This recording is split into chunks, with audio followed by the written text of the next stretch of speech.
Hey guys, I am so glad you're here. Today I'm going to tell you about my son's high school U.S. history curriculum. It is called Oh Freedom, and we are taking that curriculum and we're adding just a few things to it. And that's basically what he's going to use for American history this year. I'm really excited about it. This is going to be it's called a Conscious U.S. History High School curriculum, and it really is a multicultural perspective. So I really love that. So let me just say, if you're interested in that, you will really enjoy this video. If you're not interested in that, this is definitely not going to be the video for you.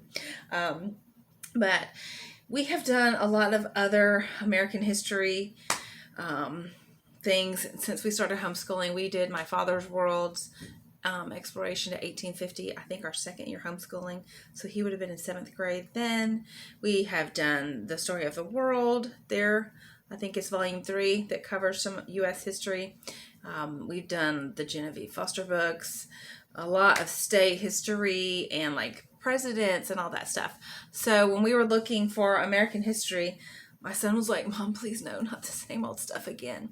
And I'm so glad that he kind of was asking, what can we do that's different, because this is just perfect for us. So I'm going to show you kind of a little flip through of what it looks like, how she sets things up, and the books that were picked, and then the ones that we're adding to it.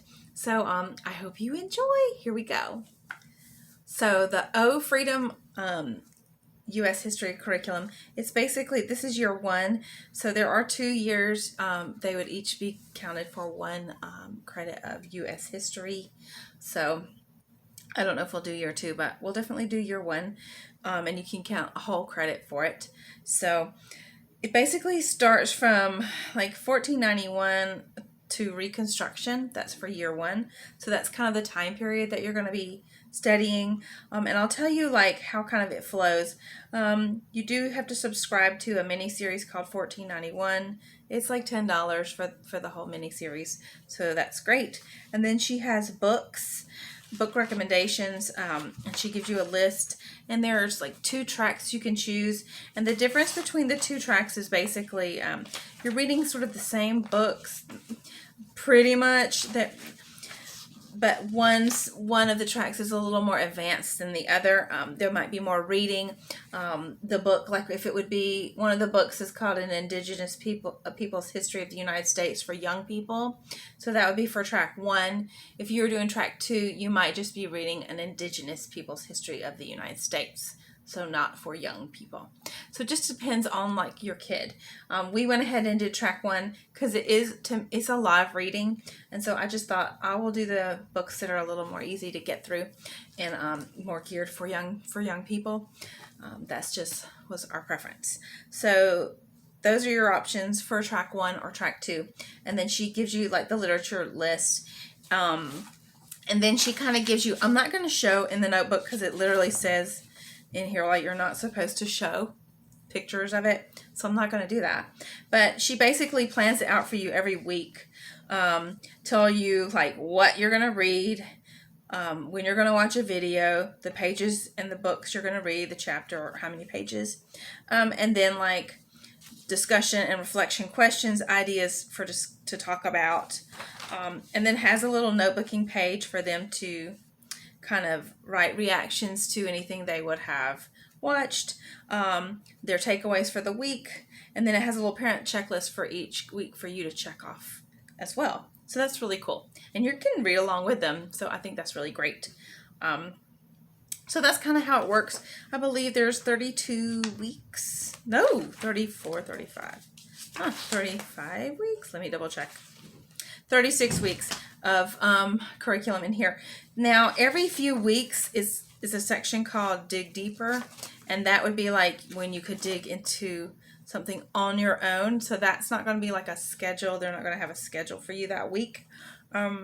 So you could, if you were going to incorporate like a traditional American history, you could work that spine in on those weeks, or you could just stretch everything out and kind of make it your own and get through it quicker. So I'm not sure how we're going to do it, But that's another thing to keep in mind. I think there's a dig deeper. Hold on, let me tell you.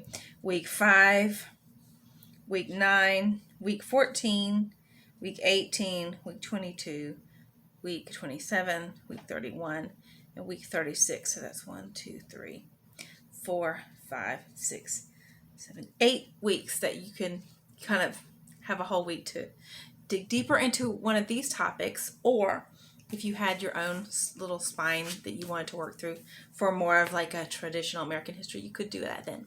So that's how it works. I wish I could show you more, but I don't want to show anything printed. But it's very good. It gives you good instructions on like exactly what they're supposed to read.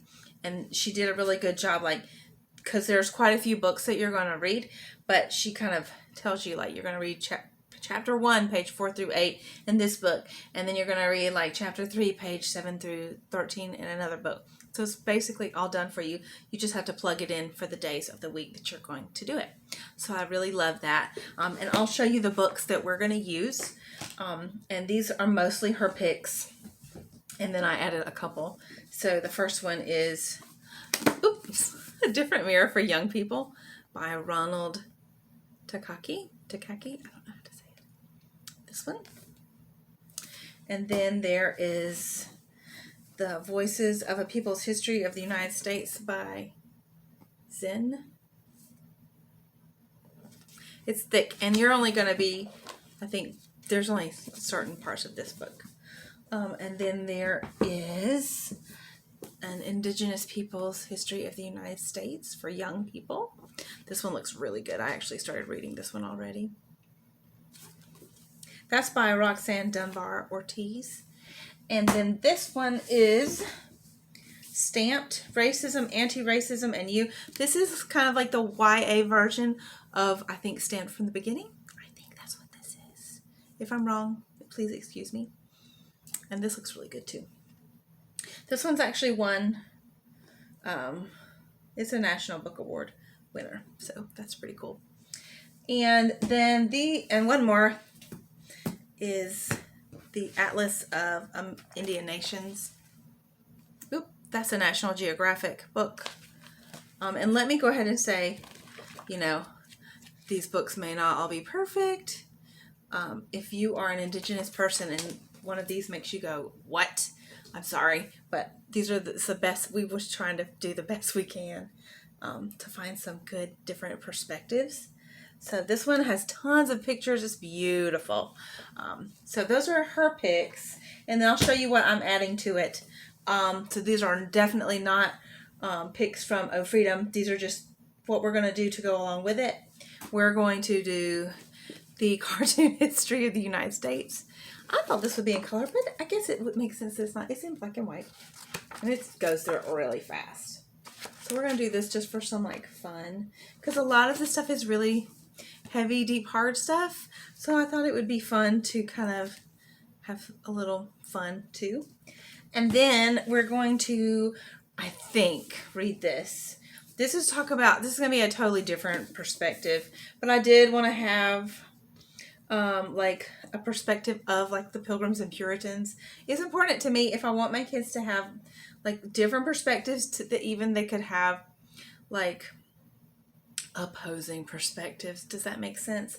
So this is called They Came for Freedom, and it's about the Pilgrims, their journey. So I thought it would be interesting.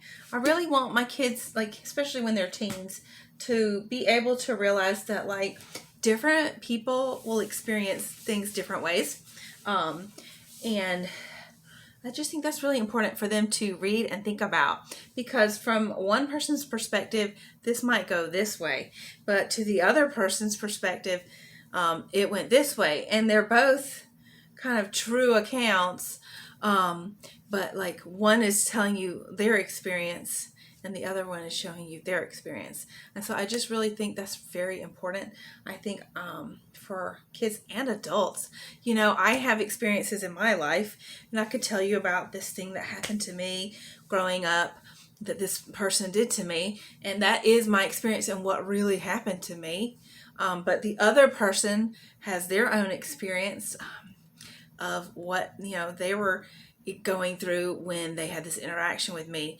And so I think it's very important. I want my kids to read different perspectives, and I hope to raise up like empathetic kids that will be empathetic adults, that will be like peacemakers, and always be thinking about,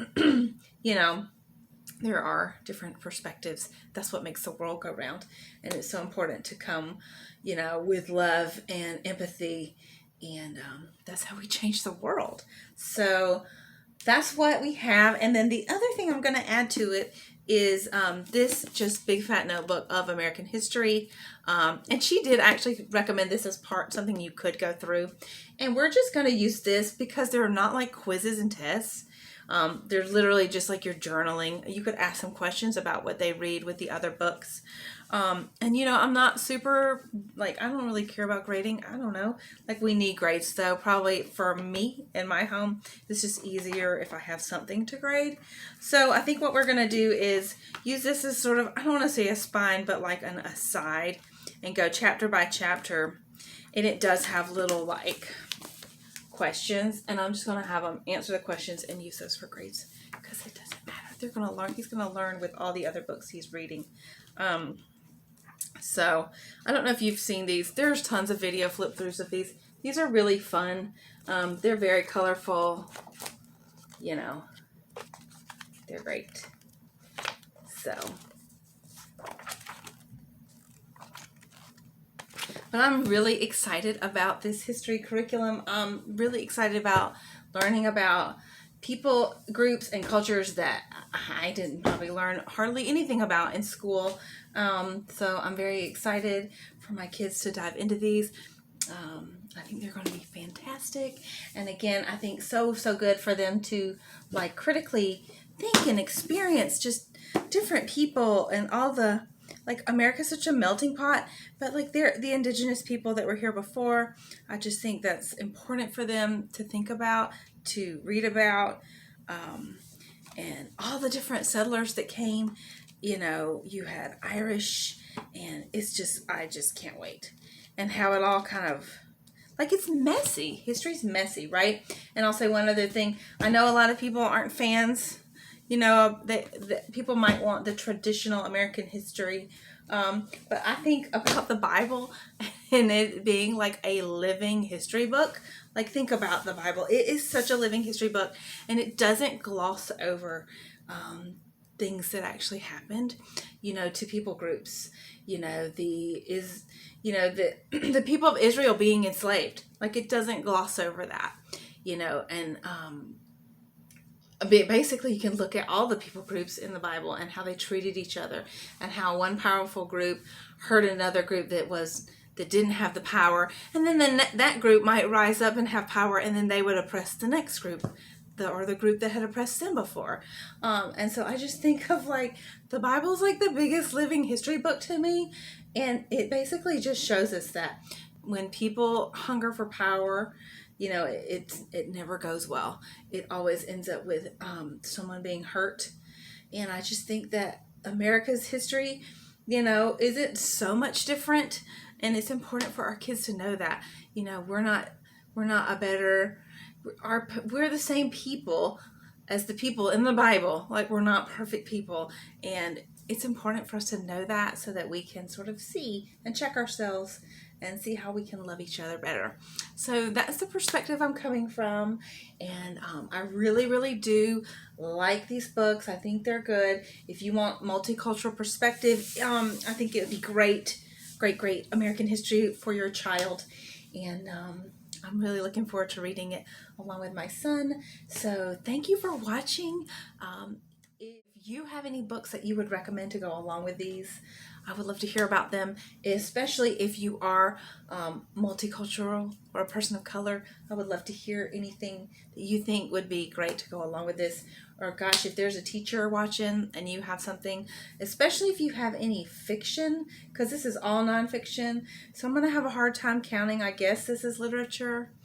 So if you have some literature that would go along with this that you would recommend, I do have my kids are kind of sensitive, so nothing that's I don't know, too violent would be tough for mine. But you know, within reason. So if you have some fiction that you think would go along with these, I would love to hear about it. So thanks for sharing, and thank you for watching. Y'all have a great day.